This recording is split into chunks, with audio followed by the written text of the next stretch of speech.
Assalamu alaikum. I am Said Rahman, Assistant English Teacher, Mamun City Public High School, Suntia Bazar, Shodor Jamalpur. Now, today's discussion issue is tech question, an important topic of class 9. In English second paper, you have to answer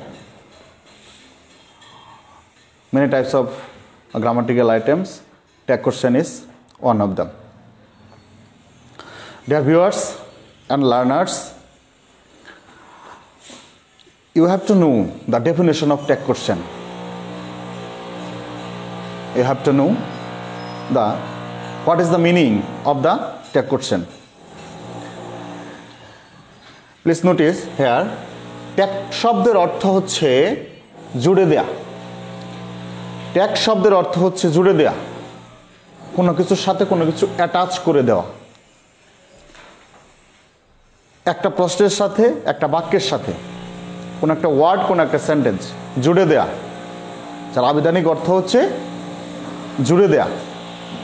tag question এর সংজ্ঞাটা যদি বলি, বক্তার বক্তব্যের কথোপকথনের শেষ পর্যায়ে, কথোপকথনের শেষে, কনভারজেশনের শেষে বক্তার বক্তব্যের সমর্থন পাওয়ার জন্যে যে প্রশ্নবোধক বাক্যটি ব্যবহার করা হয়, সেন্টেন্স ব্যবহার করা হয়, সেটাই হচ্ছে ট্যাগ কোশ্চেন। ডিয়ার লার্নার্স, তোমাদের মনে রাখতে হবে যে ট্যাগ কোশ্চেনের ক্ষেত্রে পরীক্ষার খাতায়, যদিও নিয়মে বলা নেই তারপরেও তোমাদের বলছি, পরীক্ষার খাতায় সম্পূর্ণ ট্যাগ কোশ্চেনটা তোমাকে লিখতে হবে। সম্পূর্ণ ট্যাগ কোশ্চেন লেখার পরে তারপরে তোমাকে সেখানে কমা দিতে হবে। কোশ্চেনে যতটুকু সেন্টেন্স দেওয়া আছে সেটা সম্পূর্ণ তোমাকে খাতায় লিখতে হবে। লেখার পরে সেটা শেষে কমা দিতে হবে। কমা দেওয়ার পরে যদি ট্যাগ কোশ্চেনের রুলস মোতাবেক সেন্টেন্সটা যদি অ্যাফারমেটিভ হয় তাহলে ট্যাগ কোশ্চেন নেগেটিভ হবে। যদি মূল সেন্টেন্সটা নেগেটিভ হয় তাহলে ট্যাগ কোশ্চেনটা অ্যাফারমেটিভ হবে। অর্থাৎ যেখানে ইয়েস সেখানে নো, যেখানে নো সেখানে ইয়েস, এটা তোমাকে মাথায় রাখতে হবে। এটা হচ্ছে প্রাইম ইস্যু। একটা ট্যাগ কোশ্চেনের প্রাইম ইস্যু হচ্ছে ইয়েস অ্যান্ড নো। একটা সেন্টেন্সে যখন মূল সেন্টেন্সটা অ্যাসার্টিভ ধারায় থাকবে, নটের কোনো ব্যবহার থাকবে না, সেক্ষেত্রে আমাদের কমার পরে যেটা ব্যবহার করবে সেখানে নট ব্যবহার করতে হবে, অর্থাৎ নেগেটিভ করতে হবে। আর যদি ট্যাগ কোশ্চেনের মূল সেন্টেন্সটাই নেগেটিভ হয় সেক্ষেত্রে আমাদের অ্যাফারমেটিভ করতে হবে। যদি একটা সেন্টেন্সের ভিতরে we can use many auxiliary verb. There are many auxiliary verbs to use in the tag question. একটা সেন্টেন্সে অবস্থান থাকতেও পারে। অক্সিলারি ভার্বে am, is, are, was, were, can, could, may, might, shall, should, will, would থাকতে পারে, আবার নাও থাকতে পারে। যদি একটা সাহায্যকারী ভার্ব থাকে সেটা আমাদের জন্য সহজ। কোন টেন্সে আছে এটা আমাদের মডিফাই করতে হবে না, এটা আমাদের মার্ক করতে হবে না, চিহ্নিত করতে হবে না। কিন্তু যখনই আমাদের অক্সিলারি ভার্ব থাকবে না, উইদাউট অক্সিলারি ভার্ব, সেক্ষেত্রে আমাদের টেন্স আইডেন্টিফাই করতে হবে। সেক্ষেত্রে প্রেজেন্ট অ্যান্ড পাস্টের উপরে আমাদের ডু, ডিড, ডাস ব্যবহার করতে হবে। যদি present indefinite tense, subject first person, present indefinite tense, subject third person singular number, সেক্ষেত্রে ডাস ব্যবহার করতে হবে। Present indefinite tense, third person singular ব্যতীত যে কোনো সাবজেক্ট যদি থাকে সেক্ষেত্রে আমাদের ডো ব্যবহার করতে হবে। পাস্ট টেন্সে কোনো সাবজেক্ট ম্যাটার করবে না, শুধুমাত্র একটা অক্সিলারি ভার্ব, সেটা ডিড ব্যবহার করতে হবে। যদি উইদাউট অক্সিলারি ভার্ব, সাহায্যকারী ভার্ব ছাড়া যদি আমাদের টেন্স আইডেন্টিফাই করতে হয়, সেটা যদি আমরা পাই পাস্ট টেন্সে, তবে একটা মাত্র ভার্ব, সেটা ডিড ব্যবহার আমাদের করতে হবে। যদি আমরা একটা সেন্টেন্স, ট্যাগ কোশ্চেনের একটা সেন্টেন্স যদি আমরা আইডেন্টিফাই করতে পারি যেটা ইম্পারেটিভ সেন্টেন্স, কিছু বিষয় আমাদের মাথায় রাখতে হবে। রুলস রেগুলেশন অনুসারে আমাদের ট্যাগ কোশ্চেন করতে হবে। যদি ভার্ব দ্বারা শুরু থাকে, আমরা জানি যে একটা সেন্টেন্সের সাবজেক্ট থাকে না, সেটাই হচ্ছে ইম্পারেটিভ সেন্টেন্স। মূল ভার্ব দ্বারা শুরু থাকে, সেন্টেন্সটা চেনার উপায় হচ্ছে মূল ভার্ব দ্বারা শুরু থাকবে, লেট দ্বারা শুরু থাকবে। যদি মূল ভার্ব দ্বারা শুরু থাকে সেক্ষেত্রে যদি নটের ব্যবহার না থাকে আমরা উইল ইউ ক্যান ইউ আমরা ব্যবহার করতে পারি। যদি ডন্ট দ্বারা শুরু থাকে সেক্ষেত্রে আমরা উইল ইউ ক্যান ইউ ব্যবহার করতে পারি। যদি মূল ভার্ব দ্বারা শুরু থাকে সেক্ষেত্রে ওন্ট ইউ ক্যান্ট ইউ আমরা ব্যবহার করতে পারি। যেমন ওপেন দ্য ডোর, এক্ষেত্রে হবে ওন্ট ইউ। ওন্ট হচ্ছে উইল নট, এর সংক্ষিপ্ত রূপ হচ্ছে ওন্ট। ওন্ট ইউ, এটা আমাদের ব্যবহার করতে হবে। Dear learners, notice in the blackboard, আমি বলেছিলাম যে ট্যাগ কোশ্চেনের আবিধানিক অর্থ হচ্ছে জুড়ে দেয়া।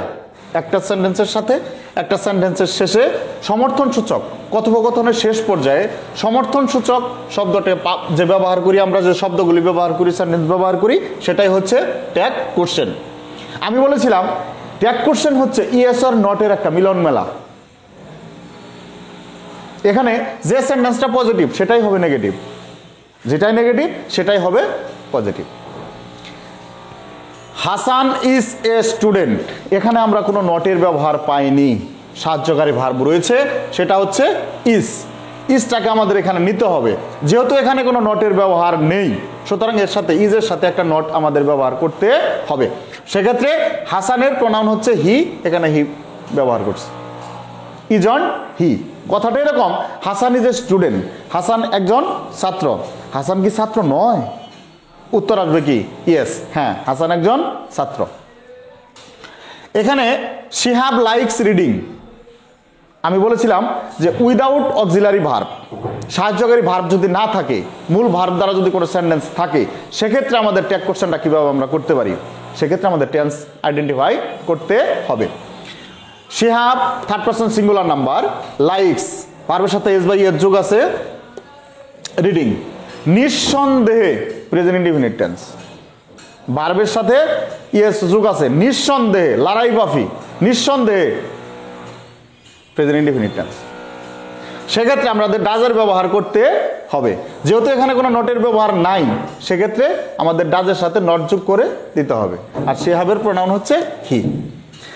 আই লাইক রিডিং, লাইক ভার্বের present form, subject third person, subject ভার্বের present form object present indefinite tense, সেক্ষেত্রে আমাদের ডোর ব্যবহার করতে হবে, হয়েছেও তাই। যেহেতু এখানে নট নাই ডোর সাথে নট যোগ করে দিছি, এখানে আই আছে, আইটাকে এখানে উঠাই নিছি, আই নিজেই প্রোনাউন, এটাকে আর চেঞ্জ করার দরকার নাই। You have to mind it, তোমাকে মনে রাখতে হবে যদি নাউন থাকে নাউনের প্রোনাউনটা ব্যবহার করতে হবে, কিন্তু কোনো প্রোনাউন থাকলে সেই প্রোনাউনটাকে আর উল্টিয়ে সেটাকে অন্য প্রোনাউনে নেওয়া যাওয়া যাবে না। যদি করো তাহলে সেটা ভুল হবে। দেখো হুসাইন লাইকড রিডিং, হুসাইন পড়তে পছন্দ করত। আমি একটা সেন্টেন্সই তিনটা মোডে লিখছি, এজন্য লিখছি যাতে তোমাদের বুঝতে সুবিধা হয়। হুসাইন লাইকড রিডিং, হুসাইন পড়তে পছন্দ করত, ভার্বের সাথে ইডি যোগ আছে, নিঃসন্দেহে পাস্ট ইনডিফিনিট টেন্স। যেহেতু এখানে হ্যাভ হ্যাজ নাই, যদি হ্যাভ হ্যাজ থাকতো প্রেজেন্ট পারফেক্ট টেন্স থাকতো, সেক্ষেত্রে যেহেতু নাই তাহলে ভার্বের পাস্ট ফর্ম অবজেক্ট, সুতরাং এটা past indefinite tense. Past indefinite টেন্সে কোনো সাবজেক্ট ম্যাটার করবে না, একটা অক্সিলারি ভার্ব, সেটা হচ্ছে ডিড। যেহেতু এখানে নটের কোনো ব্যবহার নেই সুতরাং ডিডের সাথে নট ব্যবহার করছি আমরা, didn't he. Do the work imperative sentence, যে সেন্টেন্স ভার্ব দ্বারা শুরু থাকবে, লেট দ্বারা শুরু থাকবে, সেটাই হবে imperative sentence. Do the work, কাজটা করো, সেক্ষেত্রে উইল নট ইউর সংক্ষিপ্ত রূপ হচ্ছে ওন্ট ইউ, ওন্ট ইউ প্রশ্নবোধক চিহ্ন, won't you. Don't open the door, যেহেতু এখানে নেগেটিভ করা আছে, যেহেতু নেগেটিভ করা আছে এই পাশে নেগেটিভ করা যাবে না। এখানে আমরা প্রথমে খেয়াল করছি যেখানে নট নেই, ডু দ্য ওয়ার্ক কাজটা করো, এখানে উইল নট ইউ অর্থাৎ won't you. Don't open the door, দরজাটি খুলো না, তাহলে উইল ইউ খুলবে কি? এখানে আমাদের উইল ব্যবহার করতে হবে। নিচে কিছু ক্রিটিক্যাল ইস্যু আছে, সেগুলোর মধ্যে মোস্ট অফ আস,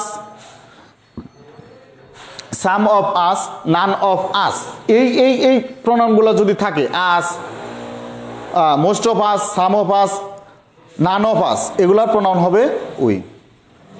তবে সেন্টেন্সের উপর ভিত্তি করে সেটা যদি অ্যাফার্মেটিভ নেগেটিভ থাকে, অ্যাফার্মেটিভ থাকলে পরবর্তী সময় নেগেটিভ, আর যদি নেগেটিভ থাকে তাহলে হবে অ্যাফার্মেটিভ। শুধু লেট দ্বারা যদি শুরু থাকে তাহলে হবে উইল ইউ। শুধু লেট দ্বারা যদি শুরু থাকে, যেমন let me do the work, আমাকে কাজটি করতে দাও, এটা হবে will you. Let them play football, তাদেরকে ফুটবল খেলতে দাও, এটা হবে উইল ইউ। যদি লেটস থাকে, যদি লেটস থাকে তাহলে হবে শ্যাল উই। চোখ বন্ধ করে, লেটাস থাকলেই চোখ বন্ধ করে তোমরা যেটা করবা সেটা হচ্ছে লেটাস থাকলেই শ্যাল উই লিখে দিবা। সামওয়ান, সামবডি, এভরিওয়ান, এভরিবডি যদি থাকে, এভরিওয়ান যদি থাকে সেক্ষেত্রে এদের প্রোনাউন হবে দে। আমি আবার রিপিট করতেছি, সামওয়ান, সামবডি, এভরিওয়ান, এভরিবডি যদি থাকে এদের প্রোনাউন হবে দে। সেন্টেন্সের উপর ভিত্তি করে ইয়েস অর নট এটার ব্যবহার শেষে হবে। তবে কিছু সেন্টেন্স, কিছু ওয়ার্ড রয়েছে ট্যাগ কোশ্চেনে যারা নিজেই না, যারা নিজেই না, নেগেটিভ ওয়ার্ড বলা চলে তাদের, তাদের প্রোনাউনও দে হয়। তবে ট্যাগ কোশ্চেনের ক্ষেত্রে আর নেগেটিভ করার প্রয়োজন পড়ে না। যেমন নোবডি, নো ওয়ান, নান। নোবডি, নো ওয়ান, নান, এদের প্রোনাউন হবে দে। নোবডি, নো ওয়ান, নান, এদের প্রোনাউন হচ্ছে দে। এরা নিজেই না, ট্যাগ কোশ্চেনের ক্ষেত্রে আর দ্বিতীয়বার নেগেটিভ করার প্রয়োজন পড়ে না। তবে সামওয়ান, সামবডি, এভরিওয়ান, এভরিবডি এদের প্রোনাউনও দে হয়, কিন্তু এরা পজিটিভ ওয়ার্ড। ট্যাগ কোশ্চেনের মূল শব্দে যদি, মূল বাক্যে যদি নটের ব্যবহার না থাকে তবে আমাদের নটের ব্যবহার করতে হবে। তবে যদি নট থাকে সেক্ষেত্রে আমরা নটের ব্যবহার করব না। আমাদের জানতে হবে যে যদি কোনো সেন্টেন্সে দেয়ার থাকে ট্যাগ কোশ্চেনে, তবে তার সাবজেক্ট হিসেবে ট্যাগ কোশ্চেনের ক্ষেত্রে দেয়ারই বসবে। যেমন দেয়ার is a primary school in our village. There is a primary school in our village. তাহলে এখানে ইজ আছে, নটের ব্যবহার নাই, তাহলে হবে ইজ। ইজের সাথে নট, ইজ অন, দেয়ার থাকলে দেয়ার। আমি প্রথমেই বলেছি যে যদি দেয়ার থাকে ট্যাগ কোশ্চেনের ক্ষেত্রে সেক্ষেত্রে ওই সাবজেক্ট বলি আর প্রোনাউন বলি যেটাই বলি না কেন ওই সাবজেক্ট হিসেবে সেটাই বসবে, দেয়ারই বসবে। এখন কিছু ওয়ার্ড আছে দেখতে পজিটিভ কিন্তু মূলত নেগেটিভ। কিছু ওয়ার্ড আছে যেগুলা দেখতে পজিটিভ কিন্তু মূলত নেগেটিভ। যেমন সেলডম, সেলডম, লিটল, হার্ডলি।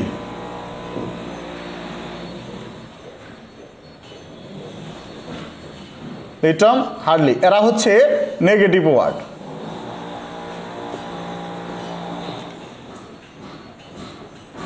এরা হচ্ছে নেগেটিভ ওয়ার্ড, দেখতে পজিটিভ মনে হলেও কিন্তু অর্থগত দিক থেকে, প্রায়োগিক দিক থেকে এরা হচ্ছে নেগেটিভ।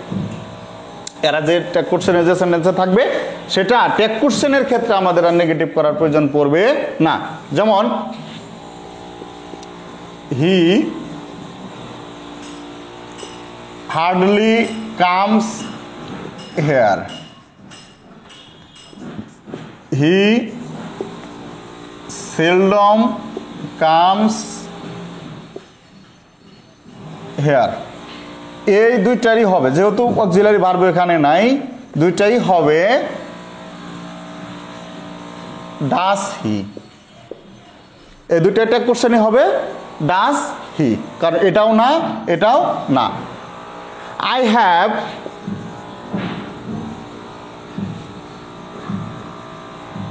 এ লিটল রাইস, অর্থাৎ আমার কাছে যে চাউল রয়েছে সেটা নাই বললেই চলে।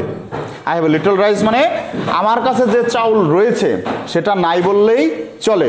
এই লিটলও নেগেটিভ ওয়ার্ড, সুতরাং এখানে আর আমাদের নটের ব্যবহার করতে হবে না, তাহলে হবে হ্যাভ আই, আমাদের হবে হ্যাভ আই।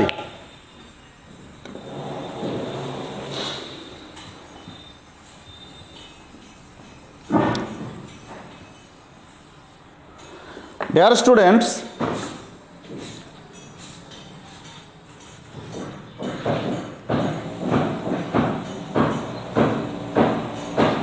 আমাদের প্রায়োগিক কয়েকটা বিষয় আমাদের খেয়াল করতে হবে। প্রায়োগিক কিছু বিষয় আমাদের খেয়াল করতে হবে, যেমন নাথিং।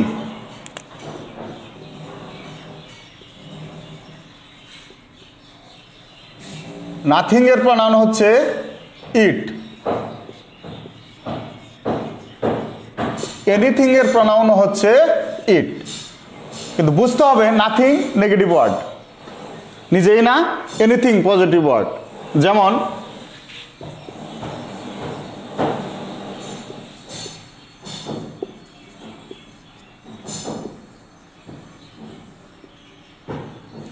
নাথিং ক্যান হ্যাপেন, কোনো কিছুই ঘটতে পারে না।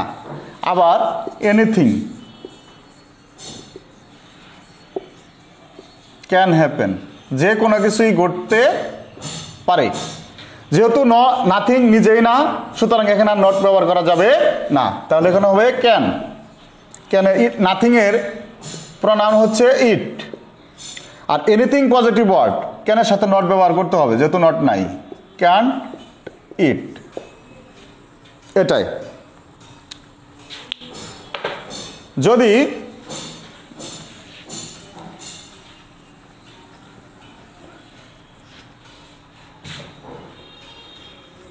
একটা বার্ড হয়, ইতর প্রাণী শিশু, একটা পাখি পশু, যদি একটা হয়, সংখ্যা একটা হয়, এদের প্রনাউন হবে ইট। যেমন a baby is crying, a baby is crying, একটা শিশু কাঁদছে, তাহলে হবে ইজন্ট ইট, এটা হবে ইজন্ট ইট, কারণ শিশুদেরকেও ইতর প্রাণী হিসেবে চিন্তা করা হয়। তারপরে যদি থাকে এরকম a dog, a dog is coming here, a dog is coming here, এটাও হবে ইজন্ট ইট, এটাও হবে ইজন্ট ইট। এখন এগুলো যদি প্লুরাল থাকে, যেমন বার্ডস,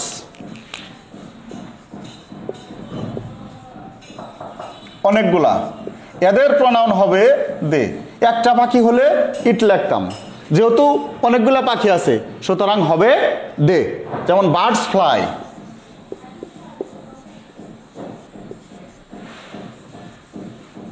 বার্ডস ফ্লাই, পাখিরা উড়ে। এই ক্ষেত্রে আমরা জানি যে প্রেজেন্ট ইনডেফিনিট টেন্স। অনেকেই তোমরা পরীক্ষার খাতায় ভুল করো, পরীক্ষার খাতায় ভুল করে এখানে ডাস দিয়ে তোমরা লিখে ফেলো। ভুল করেও দেয়ের পরে কখনো ডাস হবে না, অনলি ডাস হয় থার্ড পারসন সিঙ্গুলারের ক্ষেত্রে। সেক্ষেত্রে বার্ডসের প্রনাউন হচ্ছে দে, তাহলে হবে don't they, don't they. Dear students, viewers and learners, I have tried my level best to discuss the important topic.